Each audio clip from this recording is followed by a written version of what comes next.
Alright, so yeah, I wanted to make this because, um, like I said, I don't think people understand.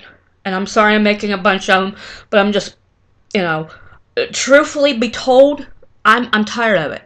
Okay? I really am tired of being ill. And I mean that with all sincerity. I'm tired. I would trade it in a minute, you know? Because but then again, I think maybe not, because everything that happens in your life has some sort of lesson, or trial, or tribulation, whatever you want to call it, and we all go through it. Sometimes you're hit with multiple things, like me. Apparently, God knows I can deal with it, but because I seem to be his poster child. Because I just listed off in the third video, like, every condition I have, and probably some I forgot. Oh yeah, I didn't mention, like, because I have mixed connective tissue disease, the reason it's called that is because it has lupus, scleroderma, Raynaud's phenomena, and Sjogren's or whatever syndrome, which is dry mouth, dry eyes. So those four things are going on at one time. She just looked at this today, so I don't know if you could see, but there's like a little rash right here. You could see probably that right there. It's like a little bump. And she said that's either part of the scleroderma or the lupus. Usually lupus you get up around here. I've never had a rash there, so. But people say you don't always have to have the rash there. And sometimes you don't have to have the rash at all to have lupus. Or some of the symptoms of lupus, anyway.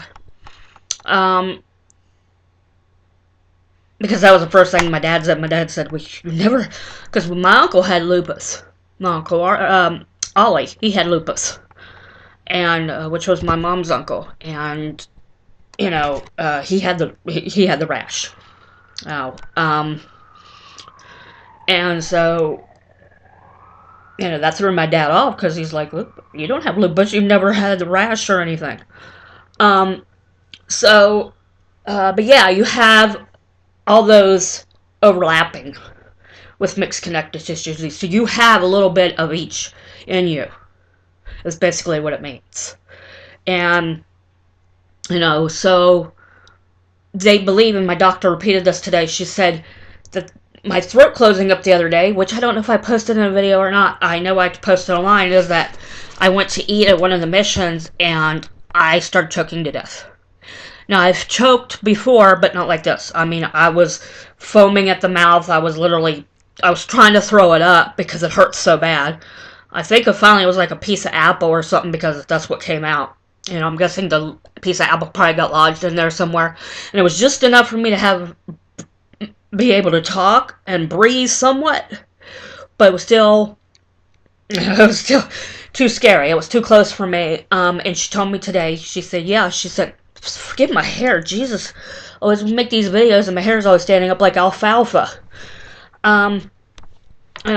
She said she believes that's part of the scleroderma, and I agree. I've thought that for a while.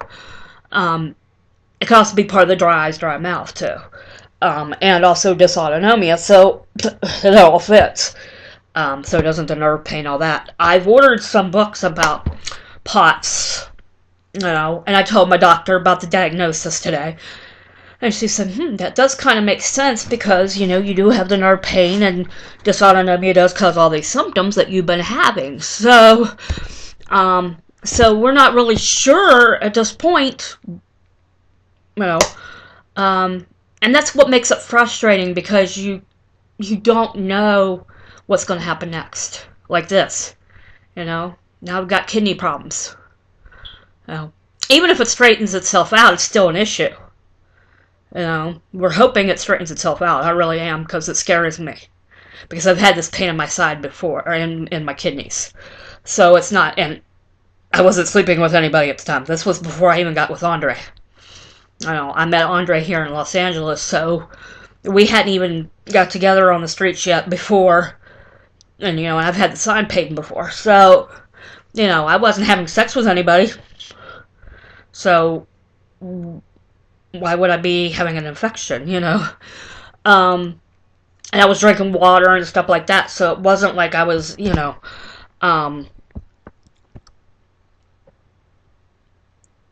yeah, and I want to briefly talk about that because that's something else people don't realize. I don't mind alternative medicine. I'm perfectly fine with looking up stuff, because I try to remain as natural as possible. I don't like drugs either. I hate taking them.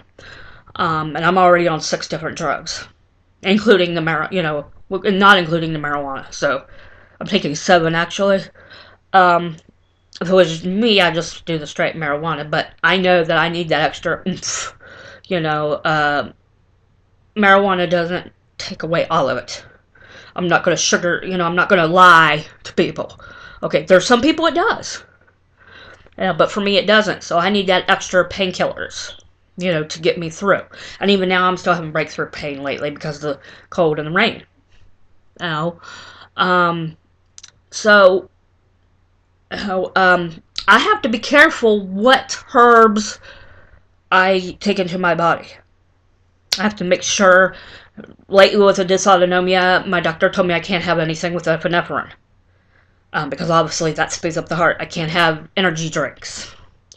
Caffeine I have to keep in moderation.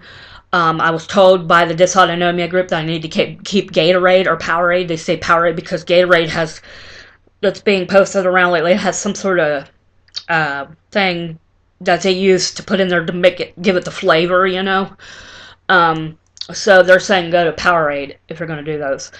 Of course, there's a thing called Noon or something like that, or None or something like that. It's supposed to be like Gatorade and Powerade. It has the same benefits, but it's not. So I may check into that. But right now, I'm going to go to Powerade. So I have to keep Powerade around the house now. So I need to, that's going to cut back on my caffeine intake because I can't afford soda and Gatorade at the same time. And I gotta go grocery shopping. I'm hoping my friend can take me tomorrow because I really need to go. But I also know he's got a life, and so it's like, but I just worry because the longer I don't go to the store, the more money I'm gonna end up spending because I still gotta pay my rent and shit. No, but let me pause this again, and I'll try to make 1 or 2 more videos. I promise.